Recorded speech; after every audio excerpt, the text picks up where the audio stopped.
Put it in a casserole. Edge with 1/4 cup of breadcrumbs, mixed with 1 tablespoon of melted butter. Home for a late snack after a movie, they have something special in the way of a sandwich in mind. Sally calls it Tuna Rarebit. During the 1950s, American families had 30 incredible suppers hiding in their Betty Crocker cookbooks that most people today have completely forgotten. These hearty meals helped entire families gather around dinner tables during the hardest times in modern American history. Let's uncover these forgotten suppers that our grandparents relied on when home cooking truly mattered. Beef Stroganoff Skillet. What made this creamy beef dish the crown jewel of weeknight dinners across America? Picture this. It's 1955, and Betty Crocker's test kitchen in Minneapolis just cracked the code on restaurant-quality stroganoff for the home cook. Tender strips of beef, sliced mushrooms, onions, and that magical sour cream sauce that brought it all together. The genius was in the one skillet method that saved every busy housewife from a mountain of dishes. She'd brown the beef in butter, add the vegetables, then stir in that creamy mixture that transformed humble ingredients into something that tasted like it came from a fancy hotel dining room. Even the pickiest husbands couldn't tell the difference from the expensive restaurant version. Today you'll pay $18 for stroganoff at Olive Garden. But back then, Mama made it for under $2 and fed the whole family. Here's where it gets incredible. Wait until you see how they stretched ground beef into gourmet magic. Tuna Noodle Supreme. Who knew a can of tuna could become the star of Sunday supper? Walk into any American kitchen in 1958 and you'd smell this bubbling masterpiece in the oven. Wide egg noodles, solid white tuna, cream of mushroom soup, and frozen peas, all baked under a golden crown of buttered breadcrumbs. The secret ingredient was a splash of lemon juice that brightened every single bite. Betty's method called for cooking the noodles just shy of tender, mixing everything in a buttered casserole dish, then baking until the edges got crispy and the center stayed creamy. Mrs. Henderson down on Maple Street swore this recipe saved her marriage because her husband finally stopped complaining about fish for dinner. Modern restaurants charge $15 for similar tuna casseroles, but this fed 8 people for less than $1.50. Swedish meatballs in gravy. How did Swedish immigrants' humble meatballs become America's favorite party food? Betty Crocker's 1954 version turned every kitchen into a Stockholm supper club. Ground beef mixed with breadcrumbs, soaked in milk, finely chopped onion, and just a whisper of nutmeg that made all the difference. The magic happened in the browning, rolling each meatball by hand, then searing them until they developed that beautiful golden crust. Then came the gravy, a rich mixture of beef broth and sour cream that coated each meatball like velvet. Sister Mary Catherine at St. Paul's Lutheran served these, every church social, and folks lined up around the block just for seconds. The genius was serving them over buttered noodles or mashed potatoes that soaked up every drop of that incredible sauce. Chicken Alla King in pastry shells. What made this creamy chicken dish worthy of royalty on every American dinner table? Step into 1952 and watch Mama transform leftover chicken into something that looked like it belonged in a fancy hotel. Diced chicken breast, colorful bell peppers, sliced mushrooms, and sweet green peas, all swimming in a velvety white sauce made from scratch. The real genius was serving it in those golden puff pastry shells that Betty's recipe perfected for home ovens. She'd ladle the creamy mixture right into the warm shells, creating an elegant presentation that made every family feel like they were dining at the Ritz. The secret was in the seasoning, just a pinch of paprika and a splash of sherry that elevated the whole dish. Even the Methodist church ladies called it restaurant fancy when Mrs. Thompson brought it to the potluck dinner. Pork chops in mushroom rice. Who knew pork chops and rice could create such perfect harmony on one plate? Picture Betty's test kitchen in 1956, where they discovered that baking everything together created magic nobody expected. Thick pork chops, seasoned with salt and pepper, laid over a bed of long-grain rice mixed with cream of mushroom soup and diced onions. The genius was in the timing. The pork juices flavored the rice, while the rice kept the chops incredibly moist and tender. Cover it tight with foil and let the oven work its slow magic for over an hour. What came out was fall-off-the-bone pork with rice so flavorful it didn't need any sides. Mr. Johnson at the hardware store claimed his wife's version could make a grown man weep with joy. Beef and biscuit casserole. How did leftover roast beef become the star of Wednesday night suppers? Betty Crocker's 1955 cookbook turned day-old roast into something the whole family fought over. Chunks of tender beef mixed with carrots, celery, and onions in a rich brown gravy, all topped with fluffy drop biscuits that baked right on top. The secret was browning the vegetables first to build layers of flavor that made this taste like it simmered all day. Drop spoonfuls of biscuit dough right over the hot beef mixture. Then watch those biscuits puff up golden and beautiful. Mrs. Patterson down on Elm Street said her husband never knew it started with leftovers because it tasted better than the original roast. The gravy soaked up into the bottom of those biscuits, creating the perfect bite every single time. Modern comfort food restaurants charge $18 for similar dishes, but this transformed leftovers into a feast for under $1. Chop Suey American style. What happened when Betty Crocker brought Chinese flavors to American dinner tables? Walk into 1954 and discover how ground beef, celery, bean sprouts, and soy sauce created the most popular exotic dish of the decade. The genius was in the simplicity, browning ground beef with diced onions, adding crunchy vegetables and a savory sauce that made every bite interesting. Served over steamed white rice or crispy chow mein noodles from the grocery store, this brought adventure to suburban kitchens everywhere. The secret ingredient was a splash of Worcestershire sauce that deepened the flavor in ways that surprised even Betty's test kitchen. Mrs. Chen at the corner market said American families made it better than some Chinese restaurants because they weren't afraid to add extra vegetables. This dish made families feel worldly and sophisticated without leaving their dining rooms. Ham and sweet potato bake. How did humble sweet potatoes become the perfect partner for Sunday ham? Betty's 1957 recipe turned simple ingredients into a meal that made the whole house smell like heaven. Thick slices of baked ham layered with rounds of sweet potatoes, all baked in a glaze made from brown sugar, butter, and just a touch of orange juice. The magic happened in the slow baking. The ham juices mingled with the sweet potato sugars to create a glaze that caramelized beautifully.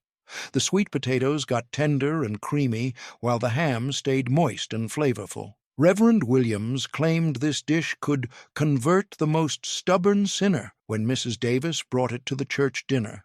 The genius was in the presentation. Those colorful layers looked elegant enough for company, but simple enough for family. Salmon loaf with egg sauce. Who turned canned salmon into an elegant dinner centerpiece worthy of special occasions? Step into Betty's kitchen in 1953 and watch her transform humble pantry ingredients into something that looked like it belonged on a fancy buffet table. Canned salmon mixed with breadcrumbs, beaten eggs, and finely chopped celery, all baked in a loaf pan until golden. The real genius was the egg sauce.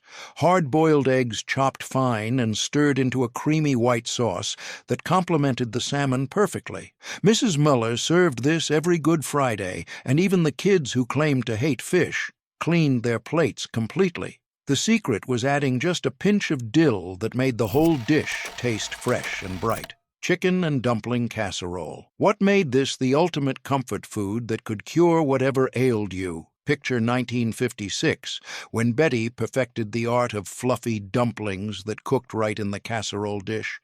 Tender chicken pieces swimming in a rich, creamy sauce loaded with carrots, celery, and peas, all topped with perfect dumplings that steamed to perfection. The magic was in the dumpling batter, just flour, baking powder, milk, and a beaten egg that created clouds of comfort floating on top. Drop spoonfuls of batter over the hot chicken mixture, cover tight, and let the oven work its magic for 30 minutes without peaking. What emerged was pure comfort in casserole form, with dumplings so light they practically melted in your mouth. Dr. Peterson claimed this dish had healing properties beyond any medicine when his wife made it during his bout with pneumonia. Modern comfort food costs $20 at restaurants, but this fed 8 people for under $2.50. Here's where it gets incredible with our 11th treasure. Tuna and rice skillet. How did 2 simple pantry staples create one of America's most requested weeknight dinners? Picture Martha Stewart's grandmother in 1954 standing over her cast-iron skillet as she discovered the magic that happened when you combined canned tuna with long-grain rice in one perfect pan. She'd start by browning diced onions in butter until they turned golden and fragrant, then add the rice to toast it lightly before pouring in chicken broth and a can of cream of mushroom soup. The genius was letting everything simmer together so the rice absorbed all those incredible flavors while staying perfectly tender. Then came the tuna, folded in gently at the very end so it stayed in beautiful chunks throughout the dish. Beef and macaroni, bake. What transformed simple macaroni into the most requested casserole at every church potluck dinner? Step into Betty's test kitchen in 1955, where they discovered that layering was the secret to creating perfect harmony between beef and pasta. Ground beef browned with diced onions and seasoned with salt, pepper, and a secret pinch of oregano that made all the difference in the world. The magic happened when you layered cooked elbow macaroni with the seasoned beef and a rich tomato sauce made from scratch, then topped everything with a generous layer of sharp cheddar cheese. Chicken Croquettes. How did leftover chicken become the star of elegant dinner parties across suburban America? Picture 1953, when Betty Crocker's test kitchen perfected the art of transforming yesterday's roast chicken into golden, crispy croquettes that looked like they belonged in a fancy French restaurant. The secret started with finely minced chicken mixed with thick white sauce, seasoned with just a whisper of nutmeg and a generous pinch of fresh parsley from the garden. Mrs. Henderson served these every Thursday at her bridge club, and the ladies would arrive early just hoping for an extra serving. The magic was in the technique, shaping the mixture into perfect cylinders, then coating each one in beaten egg and fine breadcrumbs before frying them to golden perfection. The outside became incredibly crispy while the inside stayed creamy and rich, creating a texture contrast that made every bite absolutely delightful. Pork and bean casserole. What elevated humble pork and beans into a dish worthy of Sunday dinner with the preacher? Walk into any American kitchen in 1956 and you'd discover how Betty Crocker transformed canned beans into something that made the whole congregation ask for the recipe. The foundation started with quality baked beans, but the magic happened when you layered them with strips of bacon, diced onions, and a sweet molasses glaze that caramelized beautifully during the slow baking process. Mrs. Williams at First Baptist claimed this casserole could make even the most refined lady lick her spoon when she served it at the annual church social. The secret was in the layering technique, alternating beans with thin slices of salt pork and rings of sweet onion, then topping everything with a mixture of brown sugar, mustard, and tomato sauce. Shrimp and noodle bake. How did frozen shrimp become the star of elegant weeknight dinners across Middle America? Picture Betty's kitchen in 1957, where they discovered that combining shrimp with egg noodles and a rich cheese sauce created magic that rivaled the finest seafood restaurants. The genius started with cooking egg noodles just until tender, then folding them with cooked shrimp, cream of mushroom soup, and generous amounts of sharp cheddar cheese. Mrs. Thompson from Riverside Drive served this every Friday during Lent, and even the Catholic families who claimed to hate fish never missed her dinner invitations. The secret ingredient was a splash of dry white wine that brightened all the flavors and made the sauce incredibly smooth and sophisticated. Layer everything in a buttered casserole dish, top with buttered breadcrumbs mixed with paprika, then bake until golden and bubbling around the edges. The magic happened during baking as the flavors melded together while the top became beautifully crispy and the noodles stayed perfectly tender. "This tastes like something from a fancy hotel," claimed the mayor's wife after trying it at the Ladies' Auxiliary fundraising dinner. The newspaper food editor featured it as proof that elegant dining doesn't require elegant prices in her popular weekly column, Ham and Scalloped Potatoes. What made this the ultimate Sunday dinner that brought 3 generations together around one table? Step into 1954 and watch Betty Crocker perfect the art of layering that created the most requested dish at every family gathering. Paper-thin potato slices arranged in perfect overlapping rows with diced ham scattered between the layers and a rich cheese sauce poured over everything. The magic was in the slow baking that allowed the potatoes to become creamy and tender while absorbing all those incredible ham flavors. Mrs. O'Sullivan claimed this dish could turn any ordinary Sunday into a celebration when she served it to her extended Irish family. The secret was using a mandolin slicer to get those potatoes uniformly thin, ensuring they cooked evenly and created beautiful layers throughout the casserole dish. Each layer was seasoned with just a pinch of pepper and a whisper of paprika that added color and warmth to every single bite. The cheese sauce was made from scratch with butter, flour, milk, and sharp cheddar that melted into silky perfection as it baked. "This is better than any restaurant in the city," declared the bank president after tasting it at the community fundraising dinner. The newspaper Society columnist featured it as the dish that defines American comfort food in her popular weekend section. Turkey Tetrazzini. How did Thanksgiving leftovers become the most elegant pasta dish in American home cooking? Picture November 1955, when Betty's test kitchen discovered that combining turkey with spaghetti and a rich cream sauce created something that surpassed even the original holiday meal. The foundation started with tender pieces of roasted turkey folded into cooked spaghetti with sliced mushrooms, diced bell peppers, and a cream sauce made from scratch. Mrs. Patterson claimed her family looked forward to this dish more than the actual Thanksgiving turkey because it was comfort and elegance all rolled into one. The secret was in the sauce preparation, combining butter, flour, turkey broth, and heavy cream with just enough sherry to make it sophisticated. Layer half the mixture in a buttered casserole dish, sprinkle with Parmesan cheese, add the remaining mixture, then top with more cheese and buttered breadcrumbs. The magic happened during baking as all those flavors melded together while the top became golden and crispy and the pasta stayed perfectly tender. The food editor at the Chicago Tribune wrote, "This recipe proves that leftovers can be better than the original meal," after featuring it in her holiday cooking series. What made this dish special was how it transformed simple ingredients into something that looked and tasted like it belonged in an expensive Italian restaurant. Beef stew casserole. What transformed ordinary beef stew into a complete meal that required just one dish to feed the entire family? Walk into Betty's kitchen in 1956 and discover how she revolutionized comfort food by topping traditional stew with a golden biscuit crust that baked right on top. Tender chunks of beef simmered with carrots, potatoes, celery, and onions in a rich brown gravy that developed incredible depth of flavor. Mrs. Jenkins served this every Wednesday at the boarding house, and traveling salesmen would adjust their routes just to be in town for her famous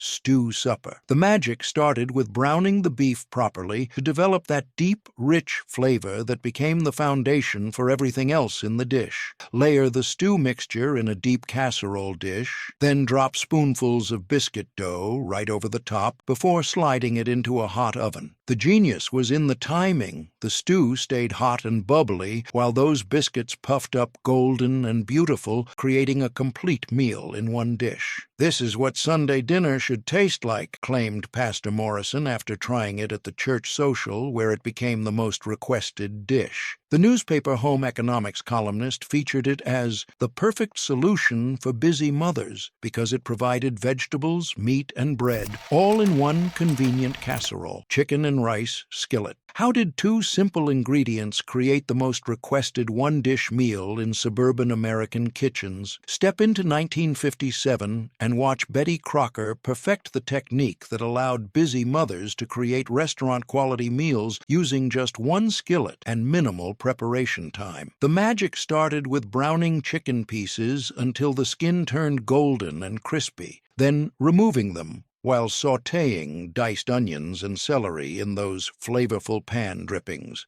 Mrs. Rodriguez at the community center claimed this dish could make any weeknight feel like Sunday when she served it to the Mothers Club meeting. The secret was adding long-grain rice directly to the skillet with chicken broth, letting everything simmer together so the rice absorbed all those incredible chicken flavors. Return the browned chicken to the skillet. Cover tightly and let the stove work its magic for exactly 25 minutes without peaking even once. What emerged was perfectly tender rice and juicy chicken that had cooked together in beautiful harmony, creating a complete meal that required no additional sides. The local newspaper food writer declared it the busy mother's best friend after featuring it in her popular weekday dinner series. The genius was in the technique, using the chicken drippings to flavor the rice, while the chicken stayed moist and tender during the gentle simmering process. Each serving delivered the perfect combination of protein and starch that satisfied growing children and hard-working fathers. Shepherd's Pie Deluxe. What elevated humble ground beef and mashed potatoes into a dish that impressed even the most sophisticated dinner guests?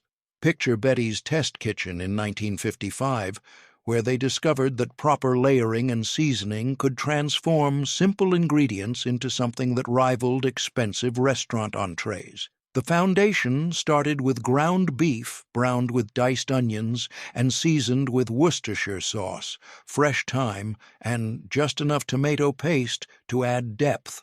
Mrs. O'Brien claimed this became her signature dish because it made everyone feel like they were dining at a fancy club. The magic was in the vegetable layer, a colorful mixture of carrots, peas, and corn that added sweetness and nutrition between the seasoned beef and creamy mashed potatoes. The secret to the perfect mashed potato topping was adding cream cheese and butter that made it incredibly smooth and rich, then using a fork to create decorative ridges that turned golden during baking. Layer everything carefully in a deep casserole dish, starting with the seasoned beef mixture, adding the vegetable layer, then spreading those beautiful mashed potatoes evenly across the top. The genius was in the final touches, brushing the potato surface with melted butter and sprinkling with paprika that created a gorgeous golden crust when baked. "This looks like something from a fancy hotel dining room," exclaimed the church social committee chairwoman when she first saw the finished dish. Each serving was substantial enough to satisfy hearty appetites while being refined enough to serve to important company without any embarrassment. The newspaper food columnist wrote, "This recipe proves that comfort food can be elegant," after featuring it in her Sunday entertaining section. Today's gastropubs charge $21 for similar shepherd's pie dishes, but this fed 8 people under $3. The real kicker was how it actually improved overnight, making it perfect for make-ahead entertaining and busy family schedules. The beauty of this particular shepherd's pie recipe was in its versatility and foolproof nature. Betty's instructions were so detailed that even novice cooks could achieve professional-looking results every single time. The key was in the preparation sequence, browning the meat first to develop those deep, savory flavors that would permeate every layer of the finished dish. Chicken Divine Casserole.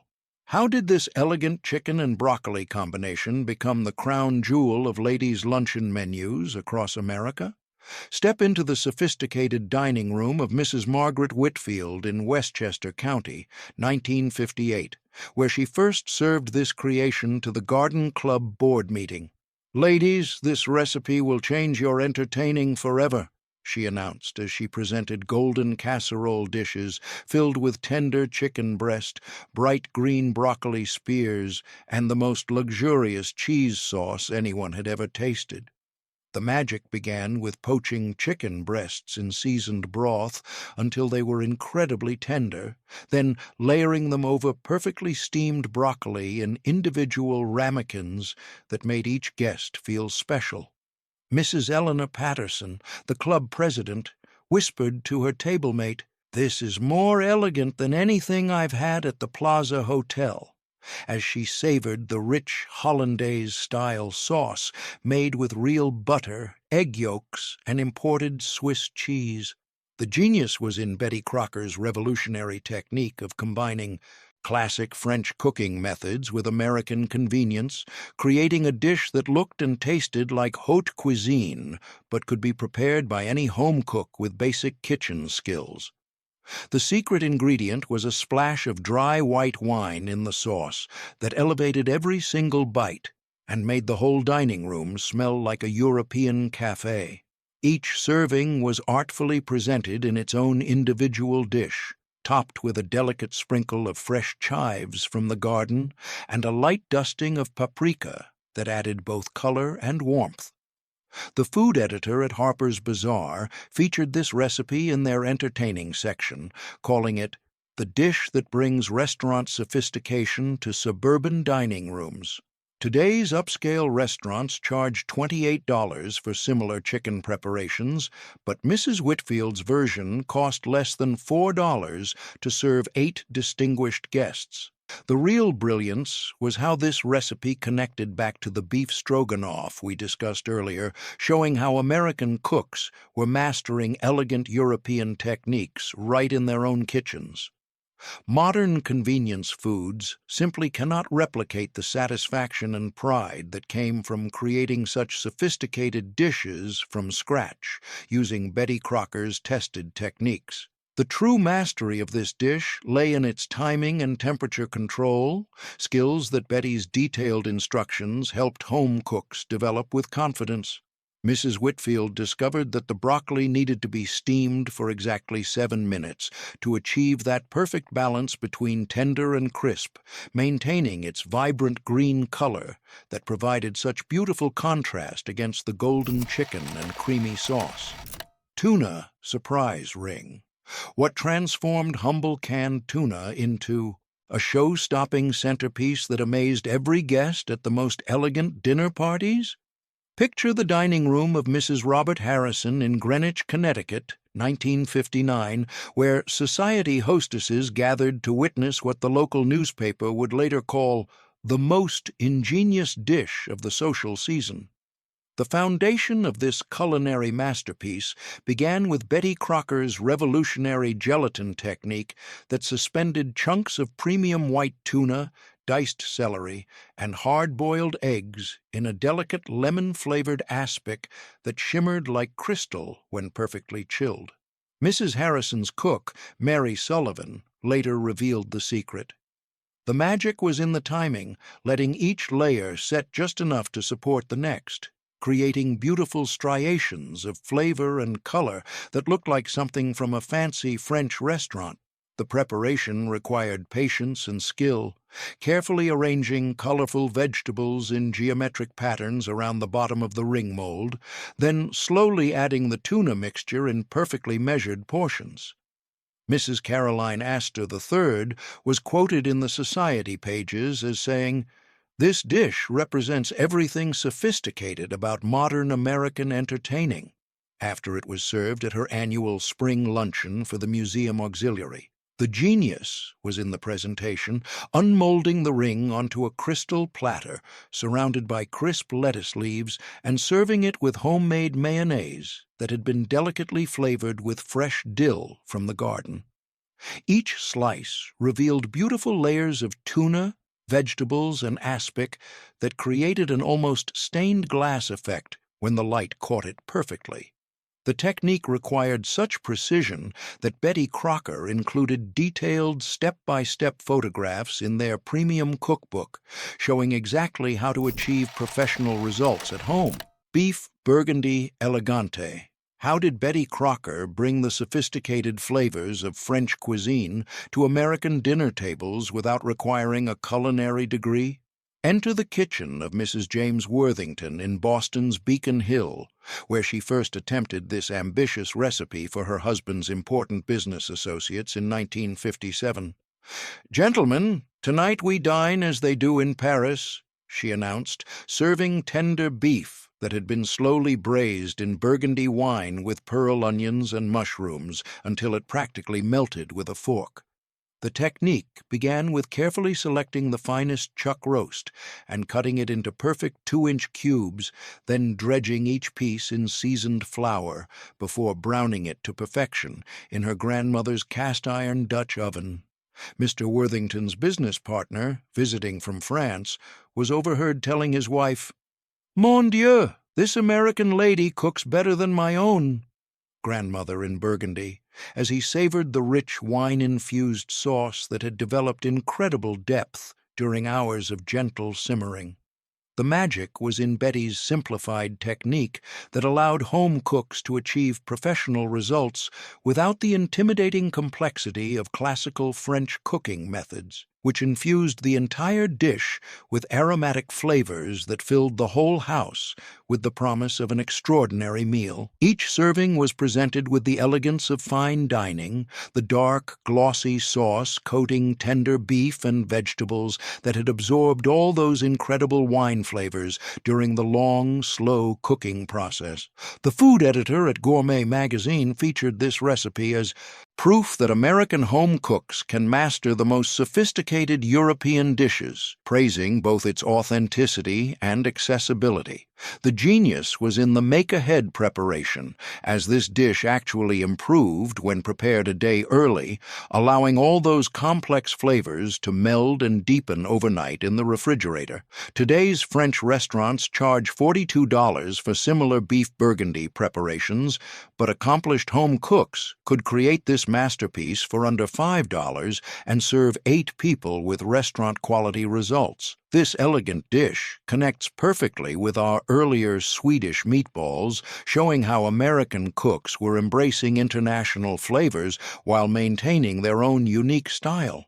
The real sophistication was in understanding that great cooking is about technique and patience, not expensive ingredients or complicated equipment. The beauty of this particular preparation lay in its forgiving nature and spectacular results, making it the perfect introduction to French cooking for ambitious American hostesses. Mrs. Worthington discovered that the quality of the Burgundy wine made all the difference, using a bottle good enough to drink rather than the cooking wine that many recipes suggested, creating a depth of flavor that elevated the entire dish beyond ordinary braised beef. The pearl onions required special attention, blanching them first in boiling water to make peeling effortless, then browning them alongside the mushrooms to develop those caramelized surfaces that added both visual appeal and concentrated flavor to the finished sauce.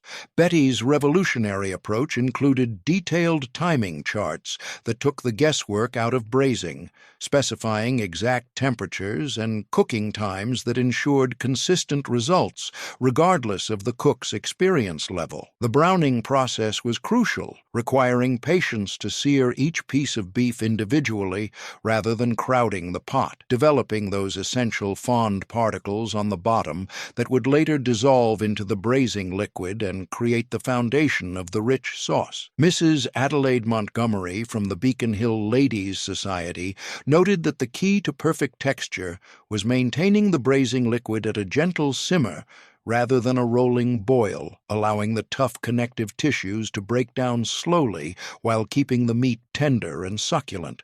The herb bouquet could be customized with seasonal availability, though the classic combination of bay leaves, fresh thyme, and parsley stems provided the authentic French flavor profile that made this dish restaurant-worthy.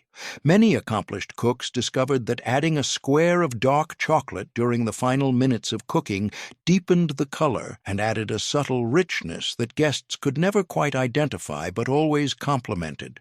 The serving presentation became an art form, with the glossy sauce ladled generously over wide egg noodles or creamy mashed potatoes garnished with fresh, chopped parsley that provided both color contrast and a bright herbal note that balanced the rich wine flavors. What truly set this dish apart was its ability to transform a simple dinner party into a sophisticated culinary experience that guests would remember and request for years to come, proving that French elegance was achievable in any American kitchen with proper instruction and attention to detail. Lobster Newberg Supreme. What made this luxurious seafood creation the ultimate symbol of elegant American entertaining during the golden age of dinner parties? Picture the opulent dining room of Mrs. Charles Pemberton III in Newport, Rhode Island, 1956, where she served this magnificent dish to visiting dignitaries and left them speechless with its restaurant-quality sophistication.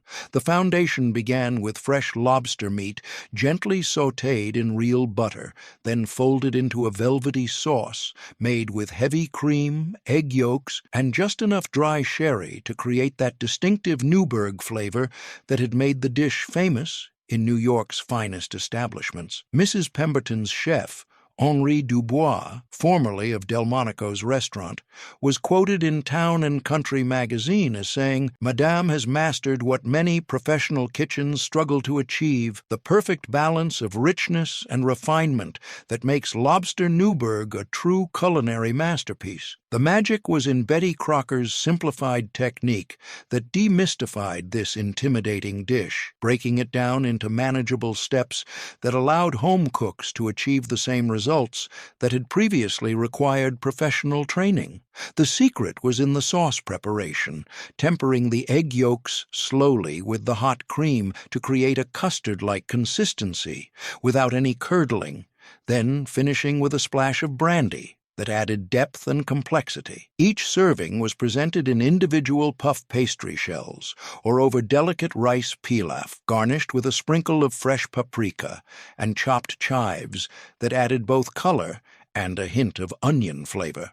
The genius was in the timing, preparing everything just before serving to maintain the silky texture and prevent the delicate sauce from breaking or becoming grainy. The food critic at Bon Appetit declared it the dish that proves American home cooks can rival the greatest restaurant chefs, after tasting it at a charity luncheon where it became the talk of the social season.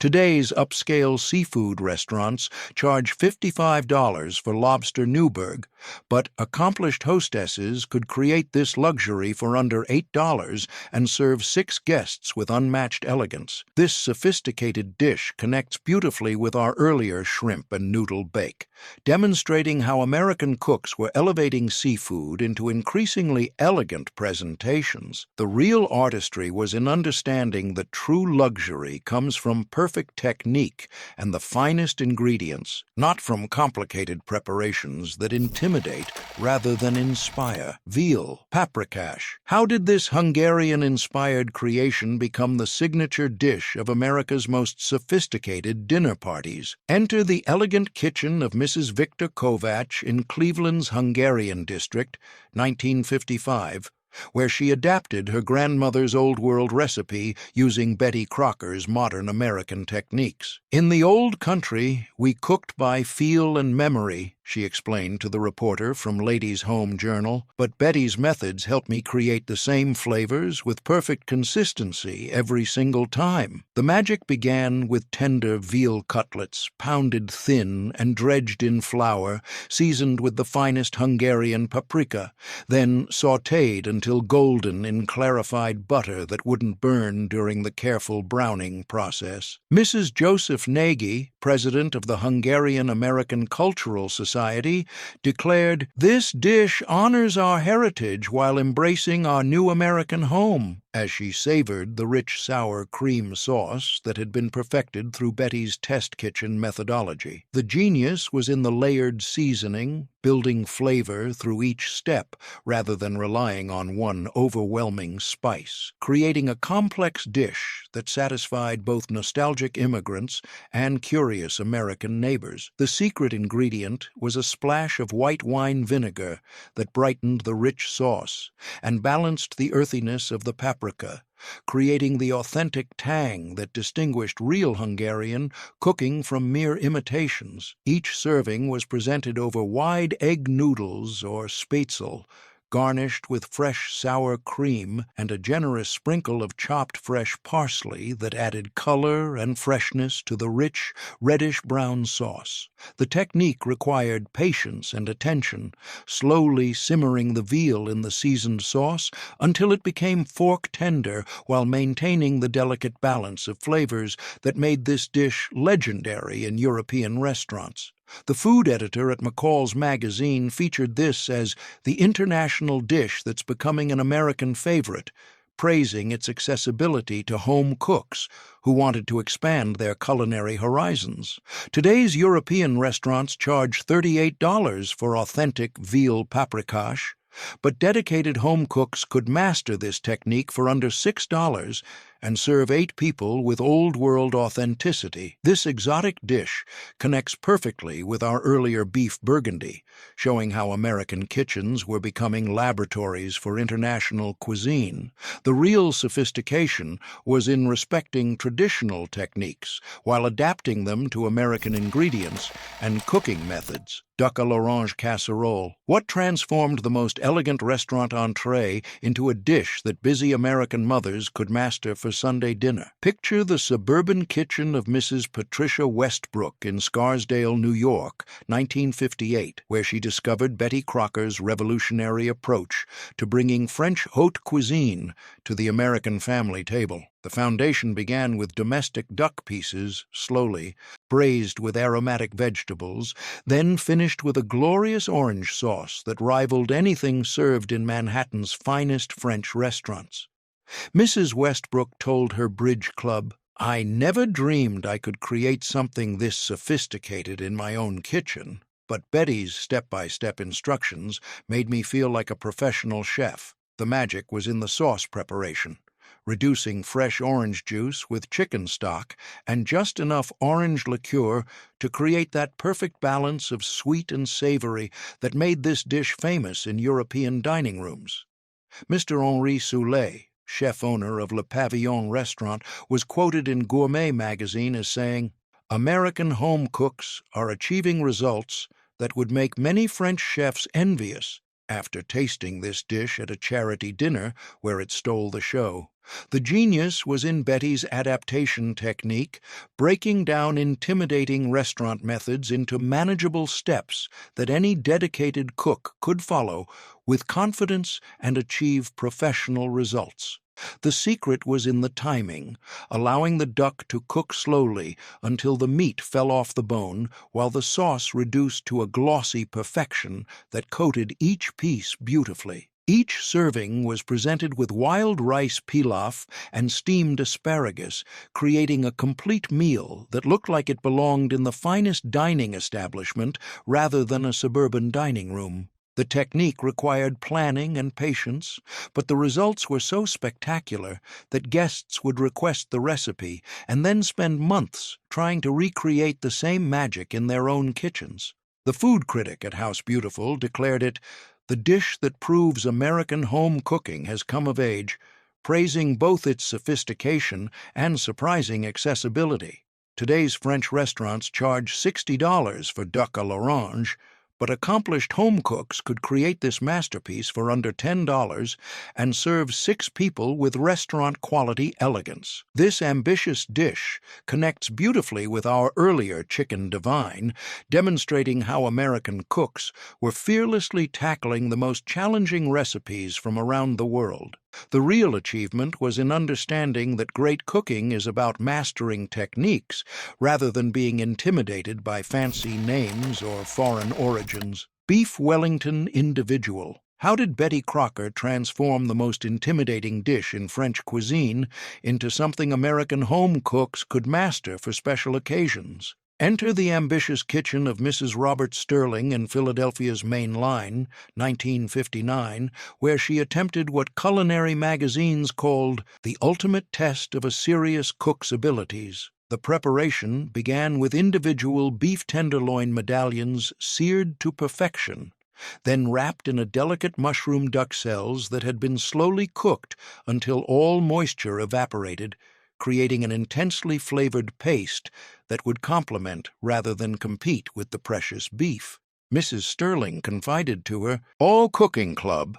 The first time I attempted this, I was terrified, but Betty's detailed instructions gave me the confidence to tackle what I thought was impossible. The magic happened during the pastry wrapping, encasing each seasoned beef portion in buttery puff pastry that had been rolled to exactly the right thickness to ensure even cooking and a golden flaky exterior. Chef Auguste Escoffier IV, visiting from Paris, was reportedly amazed when he tasted this dish at a diplomatic dinner, telling his hosts, Americans have taken our most challenging recipe and made it accessible without sacrificing any of the elegance or technique that makes it special.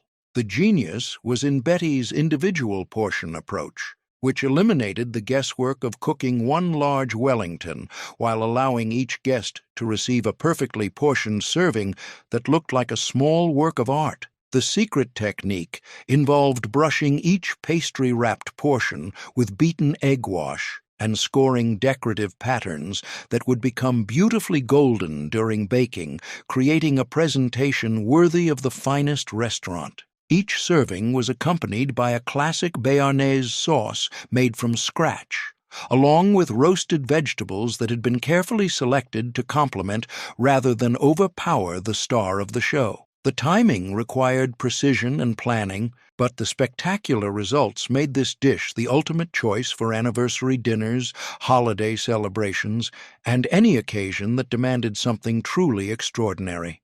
The food editor at Gourmet praised it as proof that American home cooks can master the most challenging techniques in classical cuisine, featuring it on their cover with step-by-step photographs.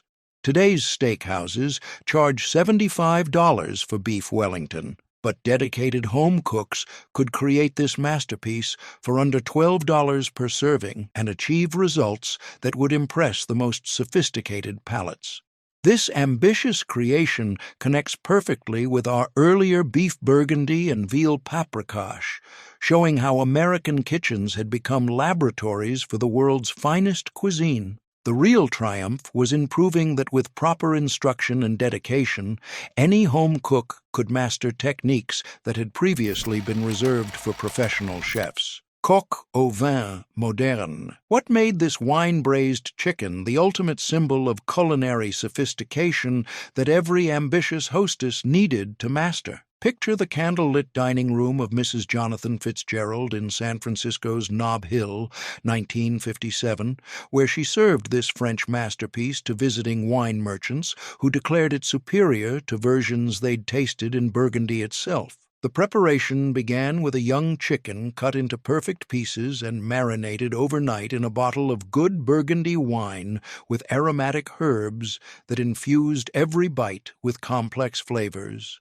Mrs. Fitzgerald later revealed in House and Garden magazine, "The secret is patience and respect for the ingredients, never rushing the process that transforms simple chicken into something magical." The magic happened during the slow braising process, as the wine reduced and concentrated, while the chicken became incredibly tender and absorbed all those deep, rich flavors that made this dish legendary in French restaurants. Monsieur Claude Dubois, visiting from Lyon, was quoted in Gourmet as saying, "Madame has understood the soul of this dish, creating something that honors our traditions while making them accessible to American home cooks." The genius was in Betty Crocker's detailed technique for achieving the perfect balance of wine and chicken stock, creating a sauce that was rich without being heavy, sophisticated without being pretentious. The secret ingredients were pearl onions and mushrooms that had been slowly caramelized until golden, adding sweetness and earthiness that complemented the wine-soaked chicken perfectly. Each serving was presented over buttered noodles or creamy mashed potatoes with the gorgeous Burgundy sauce ladled generously over everything and garnished with fresh herbs from the garden. The technique required understanding how wine behaves during long cooking, reducing and concentrating to create depth of flavor rather than the harsh taste that results from improper preparation. The food critic at Bon Appetit declared it the dish that bridges the gap between intimidating French cuisine and approachable American home cooking, praising its authenticity and reliability. Today's French bistros charge $45 for coq au vin, but accomplished home cooks could master this classic for under $8 and serve 6 people with unmatched sophistication. This elegant dish connects beautifully with our earlier duck à l'orange, demonstrating how American cooks were fearlessly embracing wine cookery and classical French techniques. The real artistry was in understanding that great cuisine is about respecting ingredients and mastering time-honored methods rather than relying on shortcuts or substitutions. Chateau Briion for 2. How did Betty Crocker make the most romantic and expensive restaurant entree accessible to couples celebrating at home? Enter the intimate dining room of Dr. and Mrs. William Morrison in Boston, 1958. Where they discovered that anniversary dinners could be more memorable when created with love in their own kitchen rather than ordered from even the finest restaurant menu. The preparation began with selecting the perfect center-cut beef tenderloin, aged to perfection and trimmed by a skilled butcher who understood that this cut deserved nothing less than expert handling. Mrs. Morrison confided to McCall's magazine, "The first time William and I attempted this, we felt like we were playing house. But the results were so spectacular that it became our tradition for every special occasion.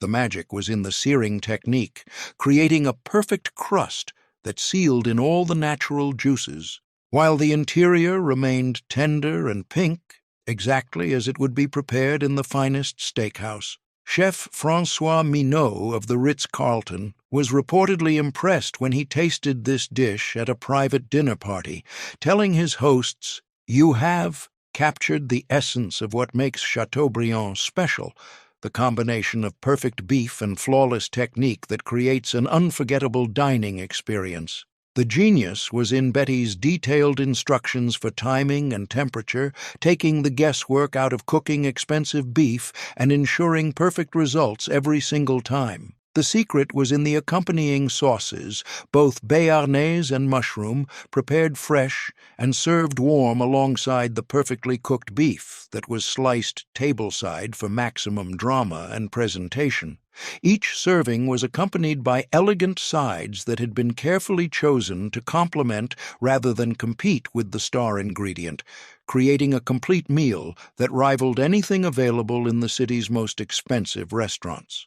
The technique required confidence and attention to detail, but the spectacular results made this the ultimate choice for proposals, anniversaries, and any celebration that demanded something truly extraordinary.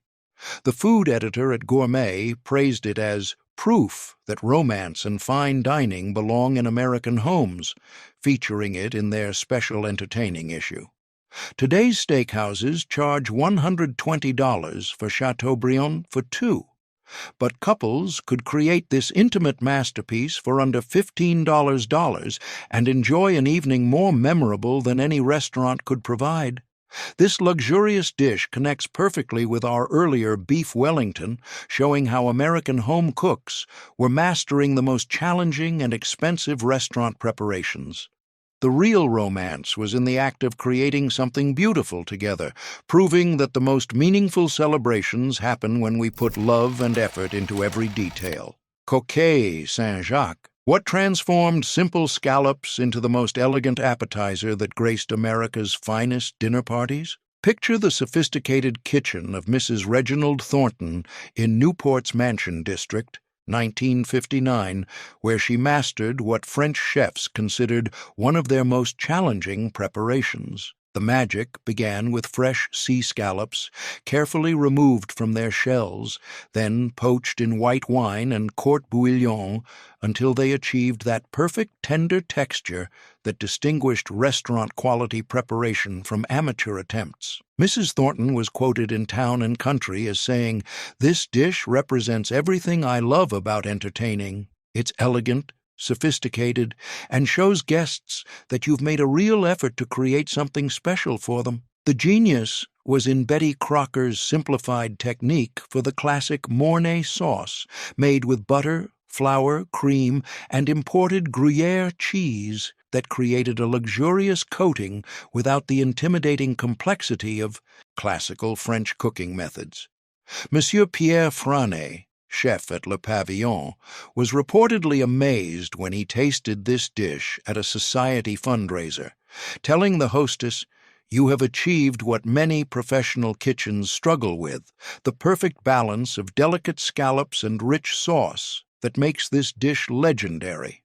The secret was in the presentation, returning each portion to its natural scallop shell and broiling just until golden, creating individual servings that looked like precious gifts when presented on the finest china. Each serving was garnished with a delicate sprinkle of fresh chives and a light dusting of paprika that added both color and a subtle warmth that complemented the sweet scallops perfectly. The technique required timing and attention to prevent overcooking the delicate shellfish while achieving the perfect golden brown top that made this dish as beautiful as it was delicious. The food critic at Harper's Bazaar declared it the appetizer that sets the tone for an unforgettable evening, praising both its visual impact and sophisticated flavors. Today's French restaurants charge $35 for Coquille Saint-Jacques, but accomplished hostesses could create this masterpiece for under $6 per serving and provide their guests with a truly memorable dining experience. This elegant dish connects beautifully with our earlier lobster Newberg, demonstrating how American cooks were mastering the most sophisticated seafood preparations from classical French cuisine. The real sophistication was in understanding that great appetizers should create anticipation for the meal to come, while being substantial enough to satisfy without overwhelming the palate. Beef tenderloin Rossini. How did Betty Crocker adapt the most expensive and intimidating dish in French cuisine for special occasion cooking at home? Enter the ambitious kitchen of Mrs. Alexander Hamilton IV in Charleston, South Carolina, 1958, where she discovered that with proper instruction and quality ingredients, she could create restaurant magic that surpassed anything available in even the finest establishments. The preparation began with individual beef tenderloin medallions that had been dry-aged to perfection, then seared in clarified butter until they developed that beautiful caramelized crust that seals in all the natural juices. Mrs. Hamilton told Southern Living magazine, "The first time I served this to my husband's business associates, they couldn't believe I had prepared it myself. It was so elegant and sophisticated that they assumed I had hired a professional chef." The magic happened during the final assembly, topping each perfectly cooked medallion with a slice of seared foie gras and a truffle sauce that had been slowly reduced until it achieved the glossy perfection that made this dish famous in Parisian restaurants. Chef Auguste Reynaud of Antoine's in New Orleans was quoted in Gourmet as saying, "Madame has captured the essence of what makes Rossini special, the combination of perfect beef, luxurious foie gras, and that divine truffle sauce that creates pure culinary poetry." The genius was in Betty's detailed instructions for timing and temperature, ensuring that each component reached perfection simultaneously without any element being compromised by improper cooking. The secret was in the truffle sauce preparation, using real truffle peelings and Madeira wine to create a reduction that intensified the earthy, luxurious flavors that made this dish the ultimate symbol of fine dining. Each serving was presented on warmed plates with elegant sides that had been chosen to complement rather than compete with the star ingredients, creating a complete meal that justified any celebration. The technique required confidence and significant investment in quality ingredients, but the spectacular results made this the ultimate choice for milestone anniversaries, important business dinners, and once-in-a-lifetime celebrations. The food editor at Bon Appetit praised it as the dish that proves American home cooks can master the pinnacle of French cuisine, featuring it with detailed photographs and wine pairing suggestions. Today's luxury restaurants charge $150 for beef rossini, but dedicated home cooks could create this masterpiece for under $25 per serving and provide an experience that would be remembered forever. This ultimate dish connects all our previous elegant preparations, showing how American kitchens had become capable of producing the world's finest cuisine through dedication, proper instruction, and respect for quality ingredients. These forgotten Betty Crocker suppers proved that home cooks could create restaurant magic every single night.